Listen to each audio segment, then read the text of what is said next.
Hello मेरे प्यारे भक्तों, तो आज हम सुनेंगे सीता माता की नित नेम की कहानी।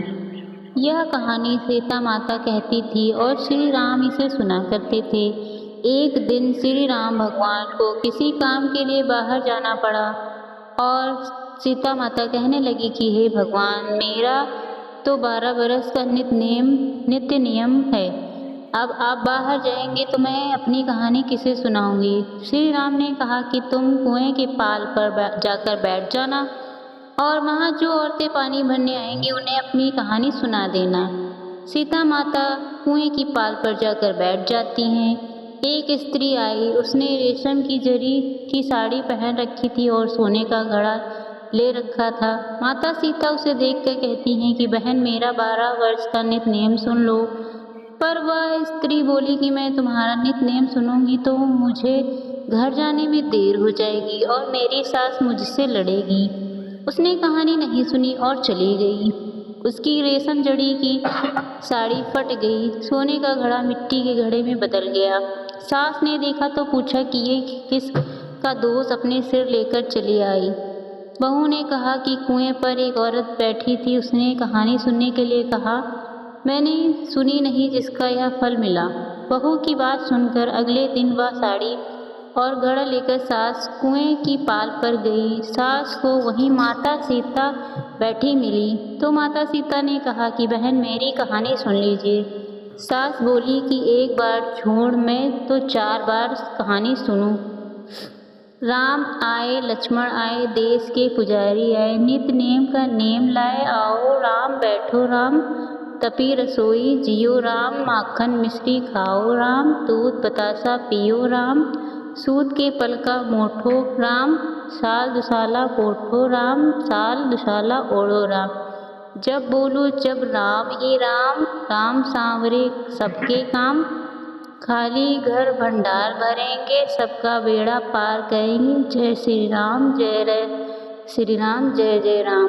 सास बोली कि बहन, कहानी तो बहुत अच्छी लगी। कहानी सुनकर सास घर चली गई और उसकी साड़ी फिर से रेशम जरी की बन गई, मिट्टी का घड़ा फिर से सोने के घड़े में बदल गया। बहू कहने लगी, सासू माँ, आपने ये सब कैसे किया। सास ने कहा कि बहू, तू दोष लगा के आई थी और मैं अब दोष उतार कर आ रही हूँ। बहू ने फिर से पूछा कि वह कुएं वाली स्त्री कौन है। सास बोली कि वे माता सीता थीं, वे पुराने से नया कर देती हैं, खाली घर में भंडार भर देती हैं, वह लक्ष्मी जी का वास घर में कर देती हैं, आदमी की जो भी इच्छा हो उसे पूरा कर देती हैं। बहू बोली कि ऐसा कहानी मुझे भी सुना दो। सास बोली कि ठीक है, तुम भी सुनो। और सास ने कहानी शुरू की।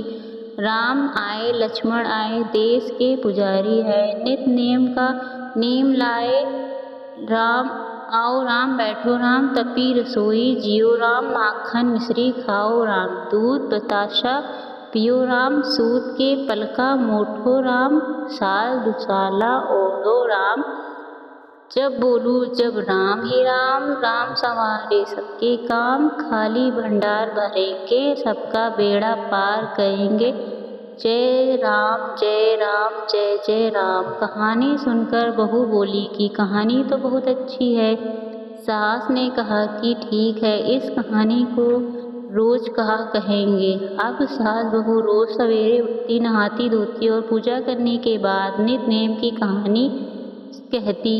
एक दिन उनके यहाँ एक पड़ोस की औरत आई और बोली कि बहन, जरा सी आँच देना। तो वह बोली कि आँच तो मैं अभी हमने जलाई ही नहीं है। पड़ोसन ने कहा कि तुम सुबह 4 बजे उठकर क्या कर रही हो। फिर उन्होंने कहा कि सुबह उठकर हम पूजा करते हैं, फिर सीता माता की नित नेम की कहानी कहते हैं। पड़ोसन ने उनकी बात सुनकर फिर कहा कि सीता माता की कहानी कहने से तुम्हें क्या मिला। वह बोली कि इनकी कहानी कहने से घर में भंडार भरते हैं, सारे काम सिद्ध होते हैं, मन की इच्छा भी पूरी होती है। पड़ोसन भी कहने लगी, बहन, ऐसी कहानी तो मुझे भी सुना दो। फिर वह बोली, ठीक है, तुम भी यह सुन लो। राम आए, लक्ष्मण आए, देश के पुजारी आए, नित्य नेम का नेम लाए, आओ राम बैठो राम। सारी कहानी सुनने के बाद पड़ोसन कहने लगी, बहन, कहानी तो मुझे बहुत अच्छी लगी, अब वह पड़ोसन भी नित्य नेम माता सीता की कहानी कहने लगी। कहानी कहने से सीता माता ने पड़ोसन के भी भंडार भर दिए। अब तो पूरे मोहल्ले में नित्य नेम की कथा चल पड़ी। हर किसी की मनोकामना पूरी होने लगी। हे सीता माता, जैसे आपने उनके भंडार भरे वैसे ही आप हमारे भी भंडार भरना। कहानी सुनने वाले के जो भी कहानी कहने वाले के भी। अगर आपको ये कहानी अच्छी लगी तो मेरी कहानी को लाइक, मेरे चैनल को सब्सक्राइब करना ना भूलें। धन्यवाद।